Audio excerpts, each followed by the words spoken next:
중국 대형 모델이 핵폭탄을 터뜨렸다. 키미 K3가 미친 듯이 돌진한다. 2조 8천억 파라미터로 세계 최대 규모이며 일론 머스크를 완전히 무너뜨렸다. 두 가지 핵심 지표. 종합지능 세계 3위, 프론트엔드 프로그래밍 블라인드 테스트 1위. 클로드와 GPT는 발밑에 짓밟혔고 실리콘밸리를 아예 당황하게 만들었다. 이는 모델 출시가 아니라 테이블을 뒤집는 행위다. 키미 K3 출시 당일 문샷 AI는 발표회도 열지 않았고 조명쇼도 없었으며 웹사이트는 조용히 논문과 몇 줄의 코드만 던졌다. 하지만 그 몇 줄의 코드가 나스닥 전장 직전 가열을 일으켜 약 2% 하락하게 만들었고 엔비디아를 3번 떨게 했다.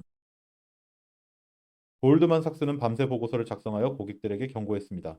시장이 대규모 컴퓨팅 파워 투자 필요성을 재평가하고 있다고요. 블룸버그는 이를 직접 키미 순간이라고 부릅니다.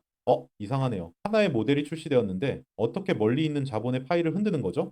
자, 예를 들어 드릴게요. 그럼 다 이해하실 거예요. 이 2조 8천억 파라미터가 무슨 개념인지 아세요? 마치 당신 밑에 2조 8천억 명의 병사가 우글우글 머리가 보이지 않을 정도로 많다는 뜻이에요. 하지만 K3는 매번 전쟁을 할 때 딱 16명만 보냅니다. 어떻게 그럴 수 있을까요? 그 뱃속에는 896명의 전문가들이 숨어 있어서 매번 임무가 닥치면 그는 이 896명 중에서 정확히 가장 잘 아는 16명을 뽑아냈다. 예를 들어 코드를 작성할 때 시를 쓰는 사람을 부르는 일은 절대 없을 것이다. 벌어들인 800여 명의 전문가들은 모두 사무실에서 휴식을 취하며 대기 중이다. 전기세 같은 비용은 먼저 나가고 효율성은 매우 높다. 그들이 자체 개발한 어텐션 아키텍처를 탑재하면 같은 전기세로 2배 반의 성과를 낸다. 다시 한번 실리콘밸리 그 옛날 방식을 보라. 그래픽 카드를 쌓아 올리는 것. 만장으로는 부족해 2만 장으로, 2만 장으로는 부족해 10만 장으로. 과거 데이터 센터 속도는 그들 코드 작성 속도보다 훨씬 빨랐다.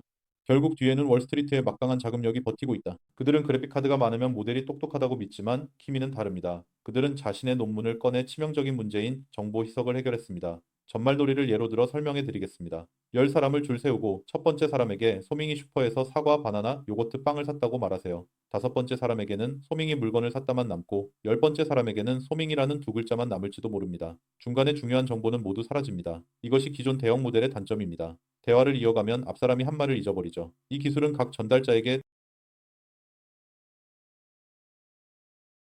주머니에 작은 노트를 챙겨두면 핵심 정보는 언제든지 기록할 수 있어요. 다음 사람에게 넘길 때도 메모까지 함께 가져가면 됩니다. 이렇듯 수십만 자에 달하는 방대한 내용을 처리해도 중요한 디테일은 하나도 빠뜨리지 않죠. 보세요, 이제 연산력 불안이라는 말은 순식간에 연산력 농담이 되어버렸어요. 월가가 가장 두려워하는 게 바로 이겁니다. 만약 전 세계 AI 기업들이 지출은 줄이고 성과는 극대화하는 방법을 터득한다면 앞으로 쌓여가는 그래픽카드를 누가 사겠어요?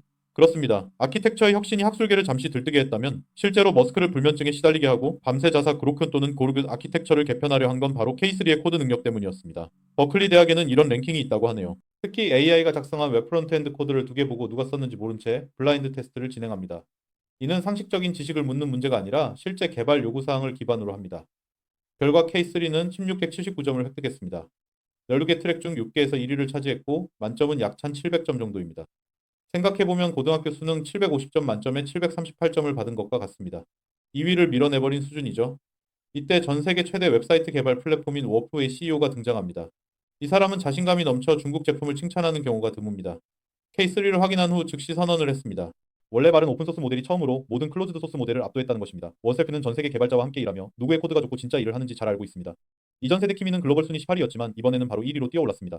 이는 한 걸음씩 올라가는 것이 아니라 로켓을 타고 판을 뒤집은 것입니다. 가장 흥미로운 장면이 왔습니다. 일론 머스크는 본인이 직접 만든 블럭에 집중했는데 핵심은 빠르고 저렴하다는 점입니다. 그런데 K3가 나오자 그는 당황했습니다. 가장 흥미로운 장면이 왔습니다. 일론 머스크는 본인이 직접 만든 블럭에 집중했는데 핵심은 빠르고 저렴하다는 점입니다. 그런데 K3가 나오자 그는 당황했습니다.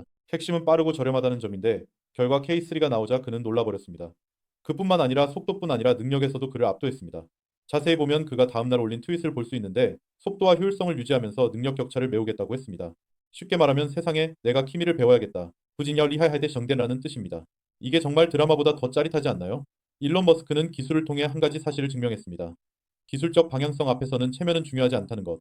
올바른 쪽으로 가는 것은 부끄러운 일이 아닙니다. AI의 흐름이 정말 변했습니다. 2년 전만 해도 우리는 전 세계적으로 추격한다고 소리쳤고 제목은 모두 국산 대형 모델이 GPT와 얼마나 차이가 있는지였습니다. 그 궁세와 수세의 구도가 뒤집혔습니다. 오픈소스 모델이 테이블을 엎어버렸을 때 그 클로즈드 소스 거대 기업들은 계속 돈을 써서 그래픽카드를 사기만 할 뿐 손에 남은 마지막 카드는 몇 장이나 될까요?